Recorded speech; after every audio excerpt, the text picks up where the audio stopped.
Welcome to Take 5. I'm Stephanie Neal, and I recently attended the ARC Industry Forum in Orlando, where manufacturing, end users, and industrial suppliers gather to discuss some of the most important advancements in plant floor technology.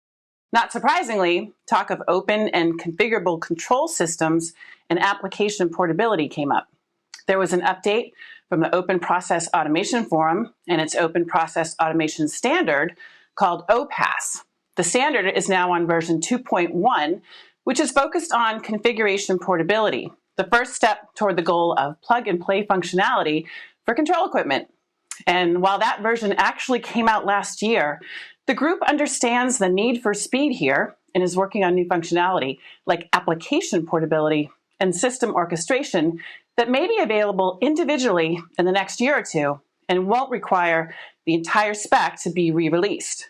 The 100 or so group members recognize that end users want to move away from the proprietary control system of the past, but it requires new approaches and ways of doing things.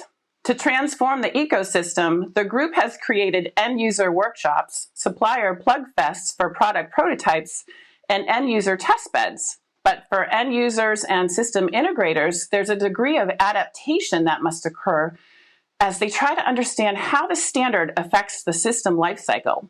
So the group has developed the OPAF Adoption Guide to provide guidance and help illustrate changes expected. It will answer many questions addressing different aspects of the implementation. If the user can't find the answer for a question, they're encouraged to reach out to the Open Process Automation Group so they can expand and improve the document over time.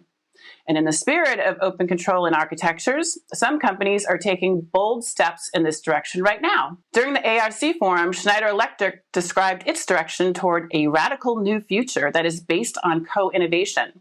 The company said it is changing its control architecture by moving away from a hardware-dependent system toward an open software-centric automation model. This past November, Schneider Electric launched universalautomation.org as an independent nonprofit association.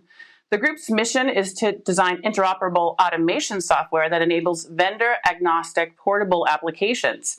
This is done using the shared source IEC 61499 runtime engine.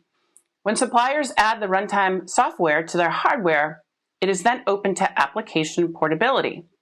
And at the ARC conference, Universal Automation demonstrated its first plug-and-produce offer from 6 member companies. Now, while this is a Schneider Electric initiative, executives told me that they expect it to be fully managed by the members, which does include some other industrial suppliers like Yokogawa, Phoenix Contact, and Belden. And that, they say, is where the co-innovation happens. I'll be watching this space closely to see how this evolves and report back to you. In the meantime, you can learn more about the OPAF standard and universalautomation.org in the links below. Thanks for joining me today. We'll see you next time on Take 5.